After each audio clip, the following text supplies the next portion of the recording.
গত কিছুদিন থেকে আমাদের বাসার ছাদে কারোর কথা বলার শব্দ পাওয়া যায়। অনেকেই একসাথে কিছু ডিসকাস করলে যেমন শব্দ হয় তেমন, তবে বেশ জোরে জোরে কথা বলে। আর রাত যত গভীর হয় ততই দৌড়ানোর আওয়াজ হয়, যেন দৌড় প্রতিযোগিতা হচ্ছে। আমরা ভয় পেলেও ইগনোর করতাম। আব্বু বলতো বাসায় একটা মিলাদ দেবেন, তবে ব্যস্ততার কারণে হয়ে উঠছিল না। এরপর হুট করেই ছাদে সেই কথা বলার শব্দ আসতে শুরু করলো ভাইয়ার রুম থেকে। মনে হতো অনেকজন কথা বলছে।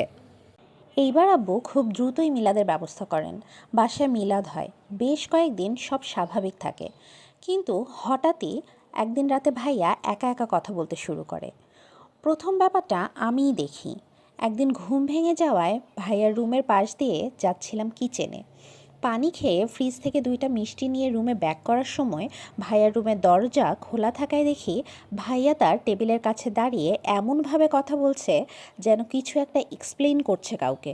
চোখে মুখে ভয়, কান্না করার মতো অবস্থা। আমি একটু কাছে থেকে দেখতে যেতেই ও টের পেয়ে গেল এবং কিছু না বলেই আমার মুখের উপরে দরজাটা বন্ধ করে দিল। এরপরে প্রায়ই সে একা একাই কথা বলতো। আম্মা বা আমি যদি ভাইয়ের রুমে যেতাম ও কথা থামিয়ে দিত এবং খুবই বিরক্ত হতো। আবার সকাল হলেই সব ঠিক, স্বাভাবিক আচরণ করত। আমরাও কিছু বলতাম না, কিন্তু রোজই একই ঘটনা ঘটতো। একদিন গরমকালের রাত, কারেন্ট নাই। ভাইয়া একা একা কথা বলছে এবং প্রচণ্ড তর্ক করছিল মনে হচ্ছে। আমরা সবাই শুনছিলাম। আব্বা আর আম্মা থাকতে না পেরে ওর রুমের দিকে গেল। আব্বা বাইরেই ছিল। আম্মা রুমে ঢুকে দেখেন ভাইয়া উল্টো পাশ হয়ে বিছানায় বসে কারো কাছে ক্ষমা চাইছে, কিন্তু ঘরে ও ছাড়া কেউই নেই। আম্মা যে ওর কাঁধে হাত রেখে বলল, কি হয়েছে বাবা, কার সাথে কথা বলছিস? ভাইয়া ভীষণ ভয় পেয়ে কাঁদতে কাঁদতে বলছে, মা তুমি যাও, আমি কারোর সাথে কথা বলছি না। মা প্লিজ তুমি এখান থেকে যাও। ভাইয়া কান্না করে রিকোয়েস্ট করছিল বারবার মাকে চলে যেতে, তাই মা চলে আসে। এর ঠিক পরেই রুম থেকে কেমন ধস্তাধস্তি আর মারামারির শব্দ হয়। আমরা তিনজনই দৌড়ে যাই রুমের কাছে, কিন্তু দরজা ভেতর থেকে বন্ধ। অনেকক্ষণ ডাকাডাকির পরে দরজা খুলে ভাইয়া বের হয়। ওর পুরো রুমটা উল্টাপাল্টা হয়েছিল এবং ভীষণ কাঁদছিল ভাইয়া। ভার্সিটিতে পড়া একটা ছেলে এভাবে কাঁদছে দেখেই খারাপ লাগছিল আমাদের। আম্মা ভাইয়াকে জড়িয়ে ধরে বলে, কাঁদছিস কেন বাবা, কি হয়েছে বল? ভাইয়া কাঁদতে কাঁদতে প্রায় চিৎকার করে বলল, আম্মা তুমি কেন রুমে আসছিলা? ওরা আমাকে অনেক মারছে, দেখো আমাকে কত মারছে। দেখি ভাইয়ার গায়ে অনেক দাগ, মাইরের। এটা একটা ভয়ঙ্কর অবস্থা, বেশ ভয়ঙ্কর একটা পরিস্থিতি। আব্বা ইয়াসিন সূরা পড়ে পানিতে ফু দিয়ে খাওয়ায়। আমি অডিও ছেড়ে দেই মোবাইলে বাকারা সূরার।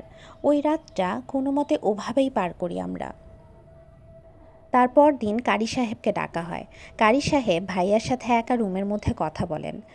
তারপর রুম থেকে বের হয়ে আমাদের জানান ভাইয়া একটা ভুল করেছে, না জেনে না বুঝেই করেছে। বাসায় জিন নামাতে হবে, সেই অনুযায়ী সব প্রস্তুতি নেওয়া হয়। ভাইয়া রাতে বন্ধুদের সাথে আড্ডা দিয়ে বাসায় ফেরার সময় রাস্তায় এক গাছের নিচে মূত্রত্যাগ করেন। সেখানে নাকি একজন জিনের ছেলে শুয়েছিল। ভাইয়া ওনার উপরেই করে ফেলেন, যার ফলে সেই জিন অপবিত্র হয়ে যায় এবং এই ভুলের জন্যই তারা ভাইয়ার উপরে অত্যাচার করছিল। ভাইয়া মাফ চাইলেও তারা মানছিল না। কারি সাহেব নিজেই সব হ্যান্ডেল করেন। এরপরে আর সমস্যা হয়নি। তবে কারি সাহেব আমাদের বলে যান, যাই করি না কেন যেন বিসমিল্লাহ বলে করি এবং রাস্তায় এখানে ওখানে বাথরুম না সারার চেষ্টা করতে, সারলেও যেন দোয়া পড়ে নেই। আলহামদুলিল্লাহ এখন ভাইয়াও আমরা সবাই ভালো আছি।